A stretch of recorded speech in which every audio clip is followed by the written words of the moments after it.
Hadi Prayitno menangkap bahwa PDIP mau bergabung dengan Prabowo Subianto, namun demikian tidak dengan Gibran Rakabuming Raka.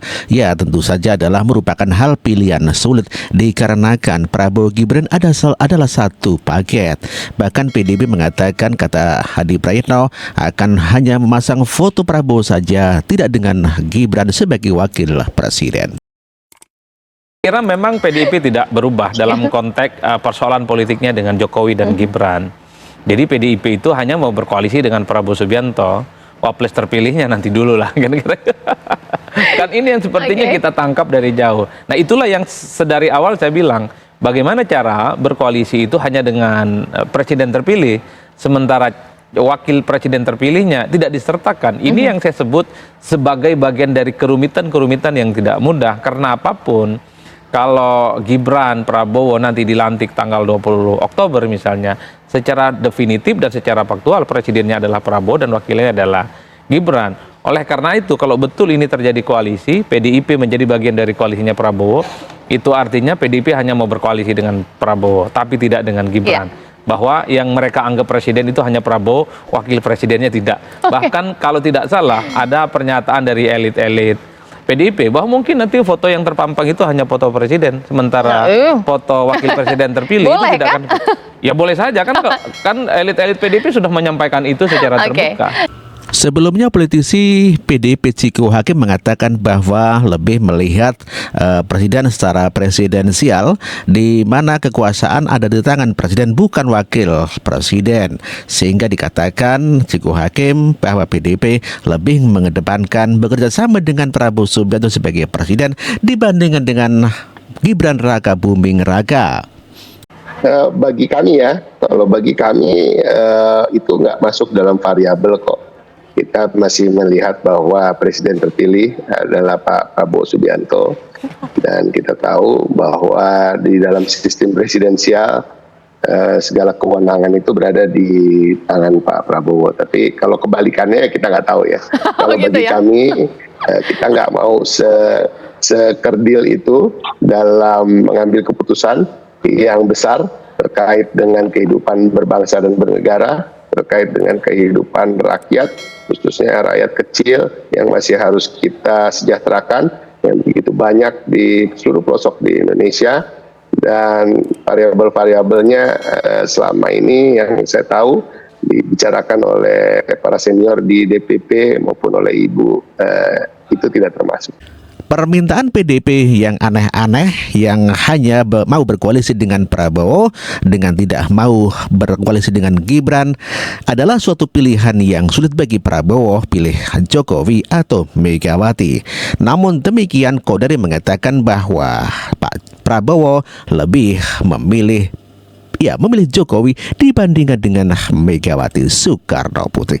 Dan inilah M. Kodari. Pak Prabowo kemarin di PBNU menurut aku penting. Dia dengan tegas mengatakan bahwa satu melanjutkan Pak Jokowi, yang kedua dia dulu minta restu dan dukungan dari Pak Jokowi ketika mau maju. Terus kemudian sekarang ini panggilannya sudah Mas Bowo, bukan Menhan lagi, diberikan dukungan yang luar biasa sampai sekarang untuk menyiapkan pemerintahan yang akan datang sehingga tidak sempat ada vakum. Menurut gue itu penegasan dari Pak Prabowo bahwa kalau harus memilih antara Pak Jokowi dengan Bu Mega, dia pilih Pak Jokowi. Pada hari ini kan ada perdebatan apakah Pak Prabowo akan memilih Bu Mega atau memilih Pak Jokowi. Kalau menurut saya kemarin itu penegasan terutama dalam konteks bahwa ini kan keputusan MK sudah selesai, sudah ditetapkan oleh KPU bahwa menangnya adalah Prabowo Gibran menuju konsolidasi pemerintahan yang akan datang. Dia jelas-jelas saya bersama dengan Pak Jokowi, dan kita tahu juga bahwa Bu Mega pun tidak mau ketemu dengan Pak Prabowo kalau masih istilahnya ada Pak Jokowi kan di situ kan. Gitu. Jadi pertemuannya pun juga memang sudah lama tidak terjadi, mungkin setahun setengah barangkali sudah nggak ketemu gitu. Jadi sebetulnya secara alami buat Pak Prabowo itu mudah juga memilih bersama dengan Pak Jokowi. Meskipun Pak Jokowi tidak punya konversi dukungan kursi di parlemen kan. Tapi kan pertama kan begini, Pak Jokowi kan masih punya dukungan masyarakat, dukungan relawan dan seterusnya. Itu satu tuh, penting tuh. Nah, yang selama ini sebetulnya kan Pak Jokowi kan memang nggak punya partai. Partainya kan punya Bu Mega kan gitu kan. Nah, nyatanya kuat-kuat aja gitu. Tadi kita kembali kepada diskusi di depan, makanya gua sebut dilepasnya Jokowi dan Gibran oleh PD Perjuangan itu sebetulnya adalah mungkin peristiwa politik yang lebih penting dari peristiwa Pilpres kemarin. Iya, kenapa? Karena kemarin Pak Jokowi dan Mas Gibran itu tidak dinyatakan sebagai bukan PDI lagi. Langkahnya itu masih sangat terbatas. Tapi setelah ini begitu sudah dinyatakan dilepas, ini publik udah ngelihat yang melepas ini PDI Perjuangan gitu loh. Makanya partai politik lain ini sekarang membuka pintu untuk Pak Jokowi gitu. Yang melepas PDI Perjuangan, saya ulang, yang melepas PDI Perjuangan. Kemudian partai politik lain sudah menyambut. Ada Golkar, ada PAN. Kalau Gerindra nggak usah diomongin. Gerindra kan dari jauh-jauh hari udah istilahnya membuka ruang kemungkinan bagi Mas Gibran misalnya. Per hari ini ya kalau kita lihat ya Pak Prabowo bersama dengan Pak Jokowi, lalu partai-partai yang sudah masuk itu kan ada PKB, ada Nasdem, itu sudah lebih dari 70%. Jadi menurut gua sih puzzle-nya ini udah mulai terbentuk, udah mulai mengerucut pemerintahnya ke depan. Dan sementara ini kelihatannya yang bisa dipastikan berada di luar adalah PDI Perjuangan gitu. Dan pernyataan Prabowo Subianto mengatakan bahwa Prabowo tidak mau diadu domba dengan Presiden Joko Widodo. Dan inilah pernyataan Prabowo. Hati saya, insting saya mengatakan Pak Jokowi waktu itu orang merah putih, cinta Indonesia, cinta rakyat. Kenapa saya harus diadu domba dengan orang yang sama-sama cinta Indonesia dan cinta rakyat Indonesia? Saya tidak mau diadu domba. Begitu beliau ajak saya katakan ya, saya bergabung. Dan kita bersatu, dan Indonesia tenang, dan Indonesia kuat, dan Indonesia tidak mau diadu domba lagi. Jelajahi.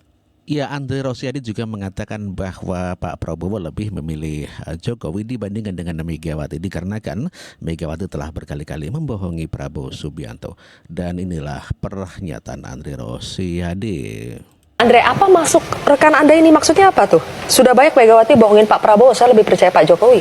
Ya, setahu saya ya hubungan Pak Prabowo dengan Ibu Mega ini sangat baik sekali ya. Bahkan Pak Prabowo dan Mega itu sudah seperti kakak dan adik. Nah, bahkan dalam waktu dekat ini, tadi Ketua Harian kami, Bang Susmi Dasko, sudah menyampaikan di doorstop di DPR bahwa sedang ada komunikasi antar dua sekjen, Mas Hasto dengan Bang Muzani, untuk merencanakan jadwal pertemuan Bu Mega dengan Pak Prabowo. Jadi jelas kalau sikap Partai Gerindra ya bahwa Pak Prabowo selalu menghormati Bu Mega, dan kita semua tahu, se-Indonesia tahu Bu Mega dan Pak Prabowo itu seperti kakak dan adik. Oke.